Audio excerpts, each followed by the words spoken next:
Welcome back to Catholic Answers Live. We have had lots and lots of calls today, but the lines remain quite full. Jimmy Aiken is our guest. It's a Friday open forum today. And off we go to Texas now. Jean-Pierre, listening on the Guadalupe Radio Network in Texas. Jean-Pierre, welcome. Go ahead with your question. Hello, guys. First-time caller, and I have my 10-year-old boy here who is more excited than me. But anyway, my question we'll say howdy to him for me. Yeah, he's listening at you. So I'm a fertility care practitioner with the Creighton Model System. I heard, I think 4 calls ago, a gentleman that had the vasectomy. I give the advice to couples that have either the vasectomy or the tubal ligations, etc., to not have intimacy during the fertile days. My question is this theologically advisable? Good? What do you guys suggest? Well, the church has not addressed this in a teaching, and so so this is a matter of theological opinion.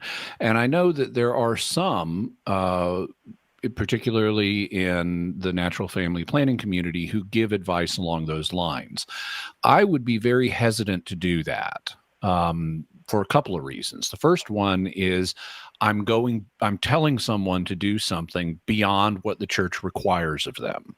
And I'm very hesitant to tell people they need to do something that the church does not actually require. I don't want to take on that responsibility. Another reason is that I would be concerned that it can foster scrupulosity, and it can reinforce the problem. The problem is that, or at least the problem that presents itself at the moment, because if you just let the couple say, okay, we dealt with this, we went to confession, now we're going to lead normal lives, and not worry about it, then that lets them move past the situation. But if you tell them you need to keep track of when the woman is fertile and practice natural family planning on those days, you need to abstain on those days, then what you're forcing them into is a situation where psychologically they keep having to remind themselves of this over and over and over again. And I know that some that I've heard in the NFP community have said, yeah, then they can do it as an act of penance. Okay, yeah, but if they've already dealt with it sacramentally, that's the kind of penance that God demands. If they want to do more penance than that, well, that's up to them, provided they run it past a spiritual director, because, even if you set out to do a form of penance with good intentions, it can stop producing the good effects.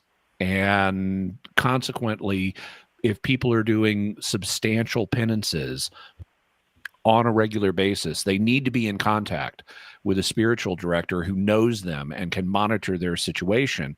And if the penances they're doing start being counterproductive, the spiritual director can tell them to back off. But that's not going to happen if you just tell them you need to do this and do it every month and let them go out into the wild, and they're not in contact with a spiritual director who can monitor whether this penance is being productive or not. What it can do instead, and this is one of the ways, just one, that it can become counterproductive, is by them having to constantly think about what they did in the past with the vasectomy or the tubal ligation, if it was a tubal ligation, is they're going to have to revisit that issue every month.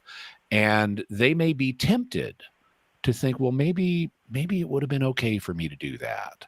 Maybe, and they may even get resentful. It's like, oh man, we gotta abstain now for several days. And it's just going to keep raising the issue and giving them an occasion every month, and even more than one occasion, because they'll be thinking about it between the different fertility times. They'll be thinking about it, and they may get resentful, and they may get tempted to re-endorse the situation, that the sin that they had committed in the past. And I think it's better to, as St. Paul says, forgetting what's past, press on to the good. And so I don't recommend advising people to have a monthly reminder of a sin that they committed in the past that has already been dealt with sacramentally, and that that they may be tempted to reaffirm. I think it's better to forget it and let them move on.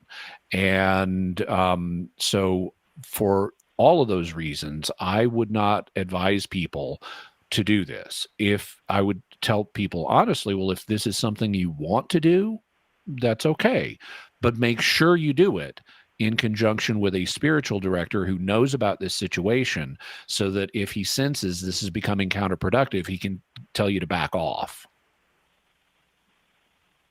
I like it. Thank you, Jimmy. Yeah, it's so I'm an engineer as a profession. So for me, it's just okay. I'm gonna give you a solution. So when I knew about that couples realizing when they're fertile or not, that's what it came to my mind to give this advice. But I like the spiritual direction, a companion as part of it. Yeah, got it. Thank you very much.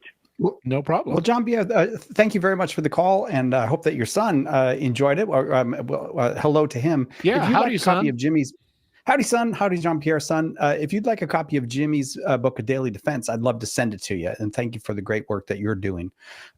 Just hang on if you'd like that, Edgar. We'll get an address to send it to you. I think we're